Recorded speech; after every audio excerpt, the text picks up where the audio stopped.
Hi everybody, editor here. Before we get started, I did want to let anyone know that hasn't seen Paul in Perth for a while that Paul recently had surgery again and is going through some treatments, and Caroline's been giving us updates. I know that a lot of you came here from Paul, and I know that a lot of people also have not. So I wanted to encourage you to go see Paul in Perth. I will link it below as well as at the end of this video in the upper right. Okay? So get well, Paul. We love you.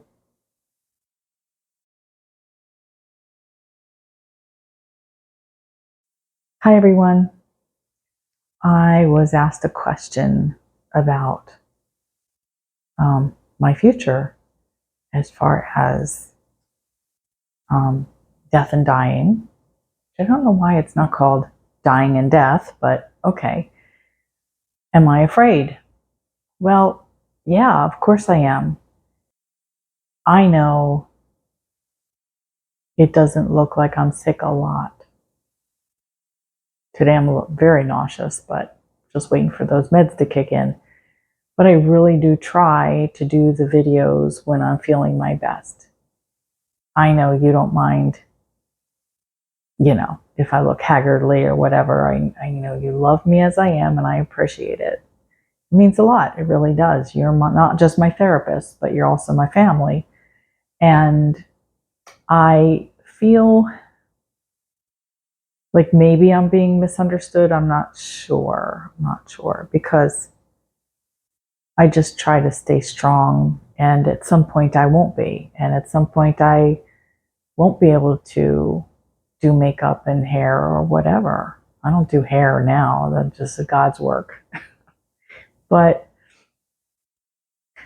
I'm afraid of dying. I'm not afraid of death. If you have faith, religious faith or spiritual faith, as far as where you go, then yeah, there's nothing to be afraid of. I feel like I'm going home. I feel this is not my home. And, and yeah, that, I guess the biggest fears are pain.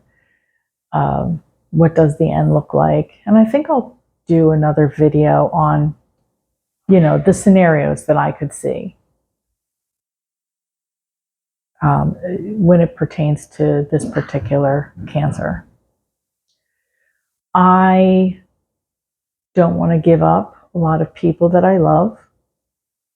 And even though I would see them again, I'll never see them in this particular, format, this timeline.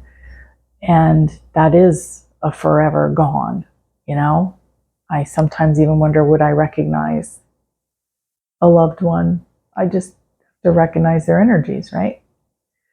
So I'm afraid of letting go of all the love that I have in my life. And I don't have a big family. A lot of my family is on the other side now. I have extended family as far as cousins, but otherwise I have one brother and his wife and their two children. And they live, like a couple states away. So I don't get to see them that often. And I do have Chris and his family and his extended family, which is wonderful. I cherish that.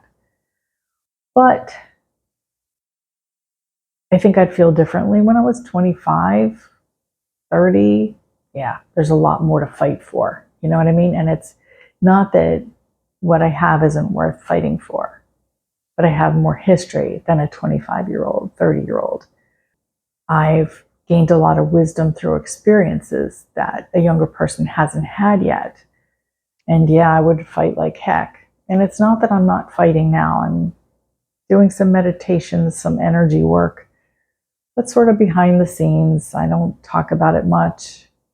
I'd like to credit it for holding things back, but it's really hard to track this.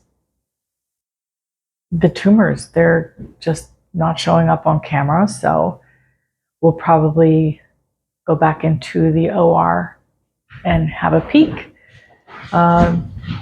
probably early in the new year.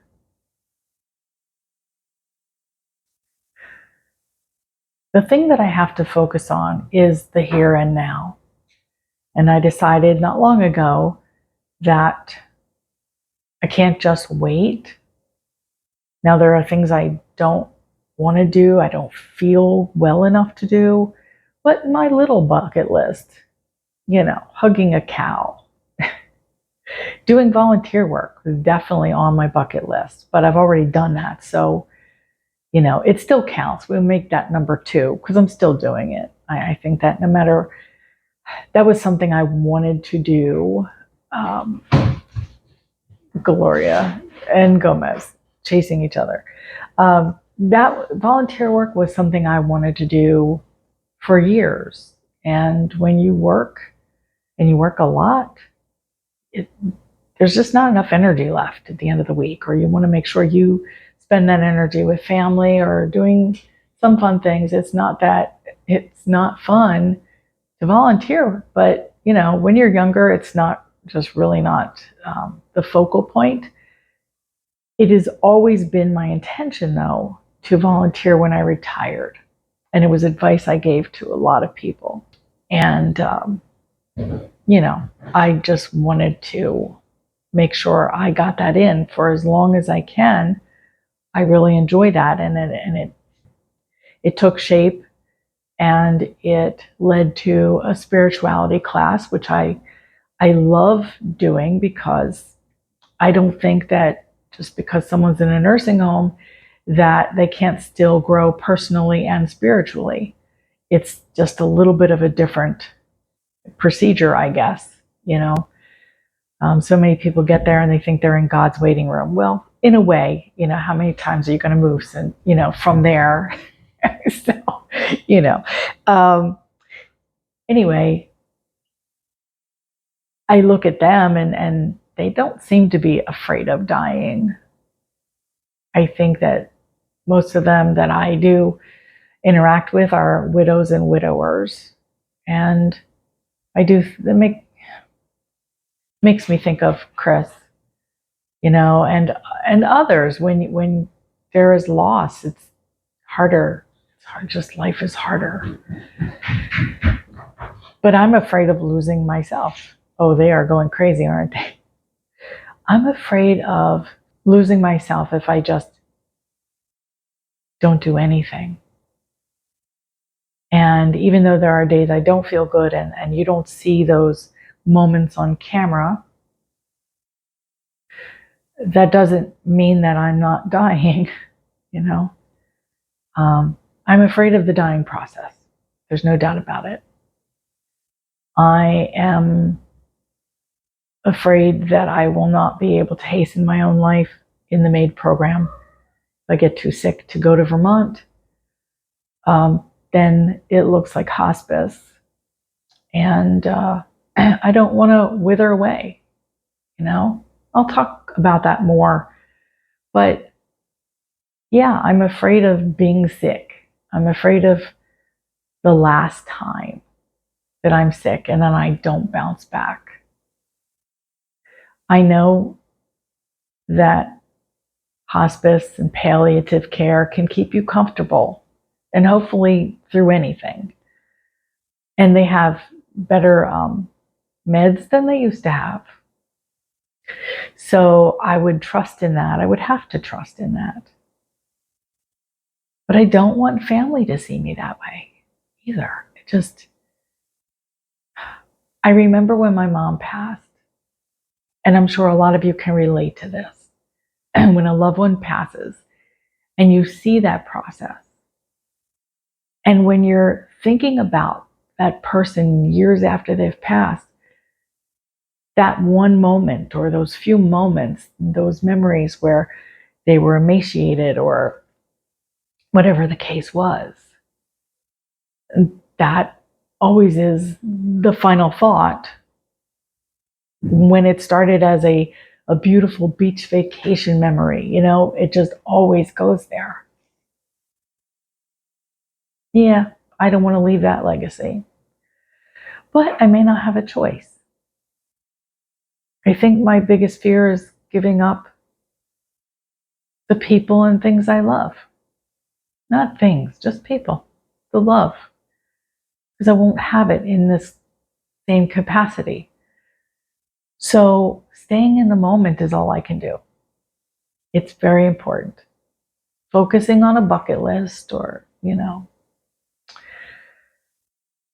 just appreciating the sunshine and appreciating the day, even if it's not filled with super important things, those little things add up. And yeah, still have crappy days, whether it's not feeling good or whether it's Mercury in retrograde, when things are going wrong or things are going wrong with people I love. And, you know, I want to be there to support them. And those days are just as important to me.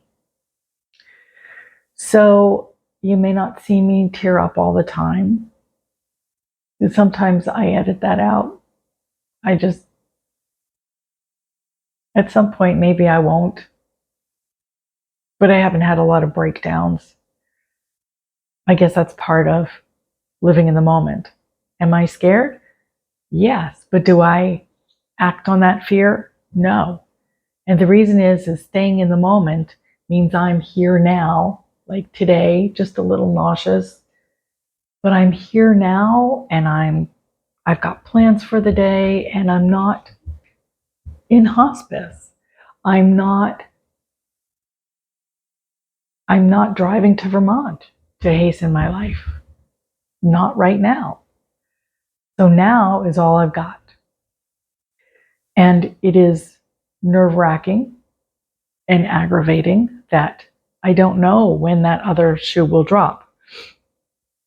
I know it's going to drop.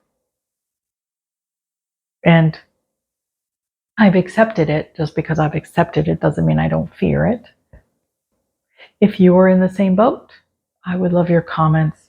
And if you have any questions, please also comment. I'd be happy to answer things from the mailbag. And I hope that answers your question. Yeah, I'm in fear, of course, and it's always in the back of my mind. But, you know, hang with me, you know. I really appreciate your being here. Even when you think, you know, well, she's doing fine, you know. Your support means everything to me.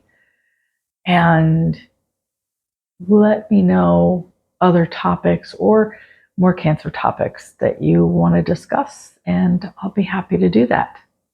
Okay, so it's a short video today, but just want to get that out, and I'll have another one in a day or two. Okay? All right, love you all. And when I say I love you all, no, I don't love you all. There are people that I really don't like, and especially like in politics and, you know, but if you're watching this video, I love you for that, and I love you, and I'm becoming closer to some of you in comments and chat. Anyway, I love you all. All right, I'll talk to you soon. Bye.